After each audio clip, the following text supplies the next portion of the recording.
नमस्कार विद्यार्थ्यांनो, मी प्राध्यापक डॉक्टर वर्षा भोसले. विद्यार्थ्यांनो, आजच्या व्हिडिओमध्ये आपण ब्रेक इव्हन पॉईंट्स म्हणजेच त्याला आपण काय म्हणतो समविच्छेदन बिंदू किंवा ना नफा ना तोटा बिंदू किंवा त्याला आपण काय म्हणतो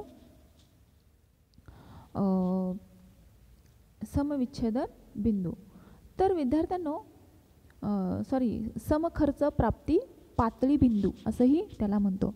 तर समविच्छेदन बिंदू म्हणजे ब्रेक इव्हन पॉईंट्स नेमकं त्याचा अर्थ काय, त्याचा उपयोग काय किंवा त्याचा मेन हेतू काय आहे हे आपण सविस्तर या व्हिडिओमध्ये पाहणार आहोत. तर विद्यार्थ्यांनो, समविच्छेदन बिंदू ही जी काही उत्पादनाची पातळी आहे म्हणजे ब्रेक इव्हन पॉईंट्स ही जी काही उत्पादनाची पातळी आहे जिथे एकूण उत्पन्न एकूण खर्चाच्या बरोबरीनं होतं. म्हणजे दुसऱ्या शब्दात सांगायचं म्हटलं तर ब्रेक इव्हन पॉईंट म्हणजे कंपनी उत्पादन दरम्यान कालावधी दरम्यान खर्चाची जी काही समान रकमेची जी काही निर्मिती करते त्याला म्हणजे उत्पन्न हे समान खर्च असल्यानं निव्वळ उत्पन्न शून्य होईल म्हणजे या कंपनीच्या काळामध्ये कोणतेही पैसे कमावले जात नाहीत. म्हणजे काय की त्यातून काही पैसे मिळू शकले नाहीत म्हणजे ना नफा ना तोटा अशा पद्धतीनं ते फक्त काय केलं जातं इथं ना नफा ना तोटा या संकल्पनेवर आधारित. म्हणजेच की यात कोणत्याही उद्योगातील सर्व व्यवसायामध्ये जे मोठे किंवा लहान असले तरी कोणते व्यवसाय सार्वत्रिक अनुप्रयोगानं ते रचले जातात. आणि हे इतके व्यापक असल्यानं ब्रेक इव्हन पॉईंट फॉर्म्युला आहे तो बऱ्याचदा जास्तीत जास्त दर्शवला जातो. म्हणजे उत्पादन व्यवस्थापक त्यांचा उत्पादन खर्च वसूल करण्यासाठी लागणाऱ्या युनिटच्या संख्येवर लक्ष केंद्रित करतात. यालाच आपण काय म्हणतो ब्रेक इव्हन पॉईंट किंवा समविच्छेदन बिंदू किंवा समप्राप्ती बिंदू पातळी. तर आपण व्याख्या पाहूया. तर पहिली व्याख्या अशी आहे की उत्पादन व्यवस्थापक त्यांचा उत्पादन खर्च वसूल करण्यासाठी लागणाऱ्या युनिटच्या संख्येवर लक्ष केंद्रित करतात आणि यालाच या युनिटमधील ब्रेक इव्हन पॉईंट असं म्हटलं जातं. लक्षात घ्या, ब्रेक इव्हन पॉईंट म्हणजे काय. दुसरी व्याख्या अशी म्हटली म्हणजे ह्या व्याख्यामध्ये काय केले की हे निश्चित म्हणजे वचन की खर्च पूर्ण करण्यासाठी पुरेसे पैसे कमवण्यासाठीच्या कालावधीमध्ये उत्पादन आणि विक्री करण्याची जी काही आवश्यकता असते ती आवश्यकता असलेल्या युनिटच्या संख्येची गणना करते. म्हणजे युनिट समीकरणातील जी काय ब्रेक इव्हन पॉईंटची गणना ही दर युनिटच्या अंशदान मर्जीनुसार निश्चित किमतीचे जे काय विभाजन आहे ते विभाजन करून केली जाते. म्हणजे उच्चस्तरीय व्यवस्थापन खर्च पुनर्प्राप्त करण्यासाठी आवश्यक असलेल्या युनिटच्या संख्येऐवजी वास्तविक विक्री डॉलर लक्ष केंद्रित करू शकेल. म्हणजे ब्रेक इव्हन पॉईंट या सूत्राची जी काही गणना आहे ती गणना कालावधीच्या अंशदान गणित रेशोद्वारे काय केले जातं निश्चित खर्चात विभागून केली जाते. दुसरा अर्थ आपण सांगूया की ज्या बिंदूवर किंवा ज्या रेषेच्या सेवेच्या विक्रीपासून मिळणारं जे काही उत्पन्न आहे त्या वस्तू किंवा सेवेच्या निर्मिती आणि विक्रीसाठी येणाऱ्या खर्चाबरोबर असते आणि त्यामुळे फायदा किंवा तोटा होत नाही त्या बिंदूला समविच्छेदन बिंदू असं म्हटलं जातं. लक्षात घ्या. म्हणजे बघा याचा एक अर्थ आपण म्हणजे थोडक्यात सांगूया की जे दोन्ही मोजमाप कोणत्याही उद्योगातील व्यवस्थापनासाठी महत्त्वाची संकल्पना आहे. म्हणजे किरकोळ विक्रेते त्यांचा किमान खर्च पूर्ण करण्यासाठी किती उत्पादन विकतात हे पाहण्यासाठी ते वापरू शकतात. म्हणजे उत्पादन कालावधी दरम्यान उत्पादन आणि विक्री करणे हे काय असतं आवश्यक असतं. म्हणजे उत्पादनाची रक्कम मोजू शकतात. ब्रेक इव्हन गणना जी आहे ती देखील व्यवस्थापनाला भविष्यासाठी एक अपेक्षाच देते. आता उदाहरण सांगायचं म्हटलं तर कंपनी ही जुलैमध्ये सुद्धा खंडित झाल्यानंतर वर्षाच्या उर्वरित कामकाजामध्ये ती काय होते शुद्ध नफा कमवू शकते. म्हणजेच काय की इथं जी काय समविच्छेदन विश्लेषणाची पातळी आहे ती आपल्या लक्षात येते. आता पुढची व्याख्या अशी आहे की समविच्छेदन विक्रीचे असे प्रमाण ठरवून देतो की त्यासाठी होणारा खर्च विक्रीपासून होणाऱ्या उत्पन्ना इतका असतो आणि या विक्रीच्या प्रमाणालाच समविच्छेदन बिंदू असं म्हटलं जातं.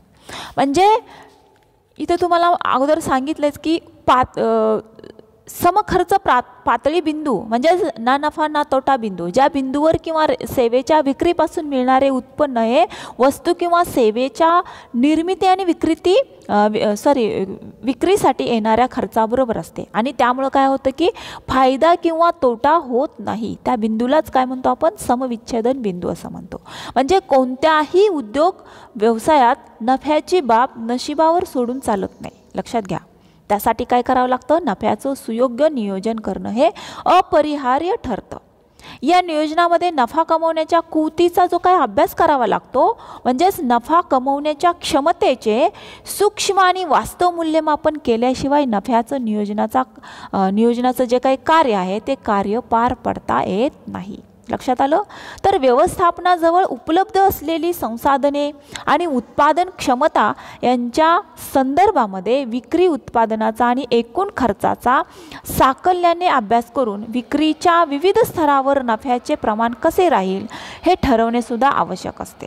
म्हणजे त्यासाठी काय होतं की सीमांत खर्च पद्धतीचा जो काही आधार आहे तो आधार घेऊन समविच्छेदन बिंदू आहे हे जी काही संकल्पना आहे त्या संकल्पनेच्या तंत्राचा उपयोग करण्यात येतो. लक्षात आलं. म्हणजे समविच्छेदन बिंदूवरून नुकसान टाळण्यासाठी आणि खर्चात होणारा जो काय आणि नफा मिळवण्यासाठी किमान विक्री किती असली पाहिजे हे कळते. आणि याशिवाय काय होतं की खर्चामध्ये होणारा बदल, वस्तूच्या किमतीमध्ये किंवा विक्रीच्या प्रमाणात होणारे बदल इत्यादीचा जो काय व्यवसायाच्या नफ्यावर नेमका काय परिणाम होईल याची माहिती ही समविच्छेदन बिंदूच्या विश्लेषणावरूनच उपलब्ध होते. आणि म्हणूनच जे काही प्रवर्तक आहेत किंवा उद्योजक आहेत त्यांच्या दृष्टीने समविच्छेदन बिंदूचा अभ्यास करणे हे किती महत्त्वाचे ठरते हे त्यांना माहीत असते. म्हणजे समविच्छेदन बिंदूचा अभ्यास करणे हे अतिशय महत्त्वाचं असतं. आता या समविच्छेदन बिंदूचा मुख्य हेतू काय, तर पहिला मुख्य हेतू असा आहे की व्यावसायिक संस्थेच्या नुकसान यापासून बचाव करणे. दुसरा मुद्दा असा आहे की अधिकाधिक नफ्याची उपलब्धता करून देणे. आणि तिसरा मुद्दा म्हणजे मुख्य हेतू असा आहे की उत्पादनाचे आणि विक्रीचे प्रमाण ठरवून देणे. हा महत्त्वाचा या ब्रेक इव्हन पॉईंटचा मुख्य हेतू आहे. म्हणजेच ना नफा ना तोटा विश्लेषणाचे जे काही मुख्य हेतू आहेत, म्हणजे आता सांगितल्याप्रमाणे की व्यावसायिक संस्थेच्या नुकसानापासून बचाव करणे आणि तिला अधिकाधिक नफ्याची उपलब्धता करून देण्यासाठी उत्पादनाचे आणि विक्रीचे प्रमाण ठरवून देणं हा महत्त्वाचा मुख्य उद्देश असतो. म्हणजे समविच्छेदन बिंदू विक्रीचे असे प्रमाण ठरवून देतो की ज्यासाठी होणारा खर्च विक्रीपासून होणाऱ्या उत्पन्ना इतका असतो. लक्षात घ्या. समविच्छेदन बिंदू विक्रीचं असं प्रमाण ठरवतो की ज्यासाठी होणारा खर्च हा विक्रीपासून होणाऱ्या उत्पन्ना इतका असतो आणि विक्रीच्या प्रमाणालाच आपण काय म्हणतो, समविच्छेदन बिंदू किंवा ब्रेक इव्हन पॉईंट असं म्हणतो. लक्षात घ्या.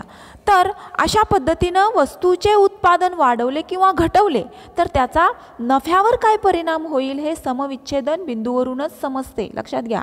आणि म्हणूनच उत्पादनात वाढ किंवा घट करण्याचा निर्णय घेण्यापासून समविच्छेदन बिंदूचा विचार करणं हे अत्यंत आवश्यक असतं.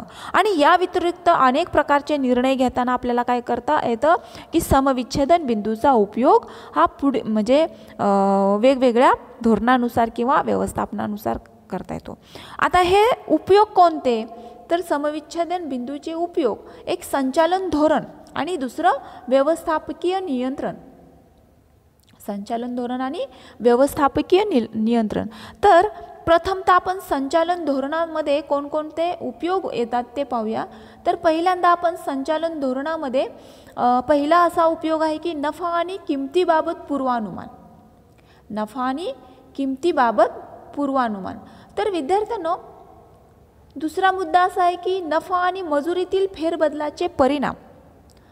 तिसरा उपयोग असा आहे की नफा आणि साठ्यांचा आकार किंवा साठवणुकीच्या प्रक्रियेतील बदल. आणि शेवटचा असा उपयोग आहे की नफा आणि वितरण पद्धतीतील फेरबदल. लक्षात घ्या.